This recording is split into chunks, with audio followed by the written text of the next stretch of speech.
नमस्कार। आज हम एक बहुत ही दिलचस्प कहानी की गहराइयों में उतरने वाले हैं। ये कहानी है विश्वास की, बलिदान की और एक ऐसे नौजवान की जो अपने अतीत के सवालों में पूरी तरह उलझा हुआ है। और फिर उसे एक ऐसा ऑफर मिलता है जो उसकी पूरी दुनिया पलट कर रख सकता है। और यही सवाल इस पूरी कहानी का दिल है। एक ऐसा सच जिसकी तलाश हमारे हीरो को एक बहुत ही खतरनाक सफर पर ले जाती है। एक ऐसा सफर जहां हर कदम पर एक नई मुसीबत उसका इंतजार कर रही होती है। तो चलिए मिलते हैं कहानी के हीरो राजू से।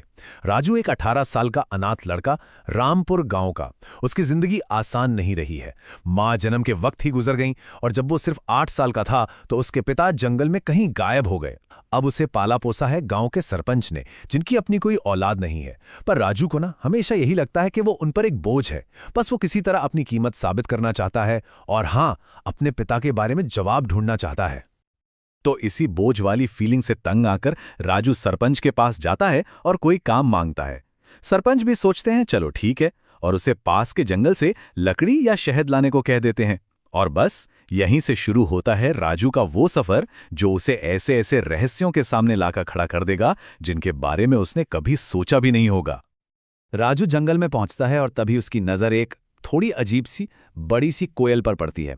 और फिर कुछ ऐसा होता है जिस पर कोई भी यकीन नहीं कर पाएगा। वो कोयल इंसानी आवाज में बात करने लगती है। हाँ, आपने सही सुना। और सिर्फ बात ही नहीं करती, वो राजू का नाम जानती है, उसके पिता मोहन का नाम तक जानती है। बस यही से कहानी का असली ट्विस्ट शुरू होता है। अब ये कोयल राजू के सामने एक डील रखती है, एक ऐसा सौदा जो राजू के सबसे बड़े सपने को सच कर सकता है, उसे उसके पिता से मिलवाने का वादा। लेकिन जाहिर है इसकी एक कीमत है। कोयल कहती है कि वो एक तांत्रिक के श्राप में बंधी हुई है और राजू को उसे आजाद कराना होगा। ये एक ऐसा ऑफर है जिसमें उम्मीद तो है, पर खतरा भी उतना ही बड़ा है। देखिए, कोयल को पता है कि राजू को पूरी तरह अपनी तरफ करने के लिए पहले उसका भरोसा जीतना पड़ेगा। तो वो सिर्फ बड़ी बड़ी बातें नहीं करती, वो अपनी पावर का, अपनी ताकत का एक ऐसा सबूत देती है जो राजू की सारी गरीबी एक झटके में खत्म कर सकता है। तो कोयल राजू को एक गुफा में ले जाती है और वहां क्या मिलता है? गहनों से, जवाहरात से भरा एक संदूक। अब राजू ये लेकर सरपंच के पास पहुंचता है, लेकिन सरपंच, जो कि ईमानदार हैं और थोड़ा डरते भी हैं, वो कहते हैं कि इसे राजा को सौंप देना चाहिए। पर होता क्या है, राजा के मन में आ जाता है लालच। वो साफ झूठ बोल देता है कि अरे ये संदूक तो मेरा है, और सरपंच को एक छोटा मोटा इनाम देकर टरका देता है। और बस इसी एक घटना से राजू का इंसानों पर से भरोसा, कह सकते हैं, टूट सा जाता है। राजा का ये धोखा राजू को अंदर तक हिलाकर रख देता है। उसे पहली बार समझ में आता है कि अरे, बड़े बड़े लोग, राजा महाराजा भी लालच के आगे कैसे झुक जाते हैं। और ये जो एक्सपीरियंस था ना, ये उसे कोयल के और भी करीब ले जाता है। अब उसे कोयल की बात सच लगने लगती है कि हाँ, शायद किसी पर भी भरोसा नहीं करना चाहिए। और ठीक इसी वक्त कहानी में एंट्री होती है एक साधु की। वो राजू को सीधे सीधे वार्निंग देता है, कहता है कि उस कोयल से दूर रहो, वो कोई चिड़िया नहीं बल्कि एक धोखेबाज डायन है। अब सोचिए राजू की हालत, वो बुरी तरह फंस गया है। एक तरफ कोयल है जो उम्मीद दे रही है, और दूसरी तरफ ये साधु जिसकी बातें एकदम कड़वी सच्चाई जैसी लग रही हैं। और यहीं पर कहानी का सबसे बड़ा सवाल खड़ा होता है। राजू को चुनना पड़ेगा। वो किसका यकीन करे?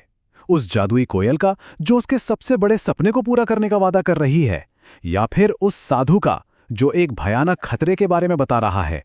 सोचिए, क्या फैसला लेगा वो? कोयल को अब ये पता चल चुका है कि राजू लगभग पूरी तरह उसके कंट्रोल में है। तो अब वो उसे अपना फाइनल प्लान बताती है, अपनी आज़ादी का प्लान। एक ऐसा प्लान जिसे पूरा करने के लिए एक खास दिन और एक खास वक्त तय है। प्लान सुनने में तो बड़ा सिंपल है। अगली पूर्णिमा की आधी रात, एक गुफा में रखी कांच की बोतल, और राजू को बस उस बोतल को तोड़ना है। कोयल का वादा है, जैसे ही बोतल टूटेगी वो आजाद हो जाएगी और राजू को सीधा उसके पिता के पास ले जाएगी। तो स्टेज पूरी तरह सेट हो चुका है। तो पूर्णिमा की रात आ जाती है। राजू गुफा में पहुंच चुका है। कोयल उसे लगातार उकसा रही है, तोड़ दो बोतल, अपने पिता से मिलो। वो उसे ये भी कहती है कि सरपंच और साधु की बातों पर बिल्कुल ध्यान मत देना, जो उसे रोकने के लिए वहीं कहीं छुपे हुए हैं। और जैसे ही राजू बोतल तोड़ने के लिए अपना हाथ उठाता है, सरपंच और साधु सामने आ जाते हैं। वो चिल्लाते हैं, राजू रुक जाओ, ये एक जाल है, ये कोई चिड़िया नहीं, ये एक डायन है। एक तरफ कोयल के वादे, दूसरी तरफ अपनों की चीखें। राजू पूरी तरह कंफ्यूज्ड है, लेकिन अपने पिता से मिलने की जो चाहत थी ना, वो सब पर भारी पड़ जाती है। वो अपना फैसला कर लेता है और बोतल को जमीन पर पटक देता है। और बोतल टूटते ही सरपंच उस भयानक सच को बताते हैं जो 10 साल से एक राज था, कि ये कोई श्रापित कोयल नहीं, बल्कि एक बहुत ताकतवर डायन है। और 10 साल पहले राजू के पिता मोहन ने इसी गांव को बचाने के लिए अपनी जान देकर, अपनी बलि देकर इस डायन को उस कोयल के रूप में कैद किया था। और ये सच गांव वालों को डर से बचाने के लिए सबसे छुपाया गया था।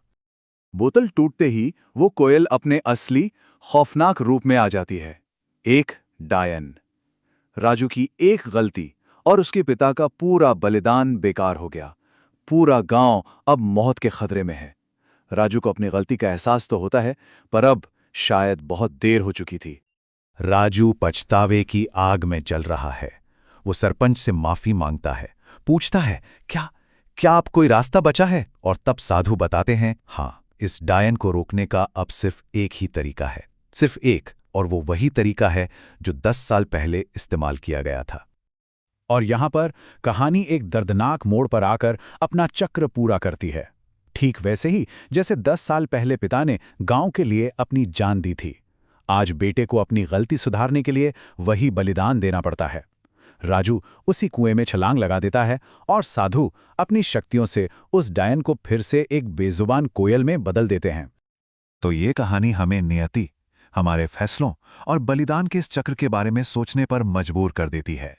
क्या राजू के पास सच में कोई और चॉइस थी, या उसकी किस्मत में ही अपने पिता के रास्ते पर चलना लिखा था? ये एक ऐसा सवाल है जिसका जवाब शायद इस कहानी में नहीं, बल्कि हमें अपने अंदर ही खोजना होगा।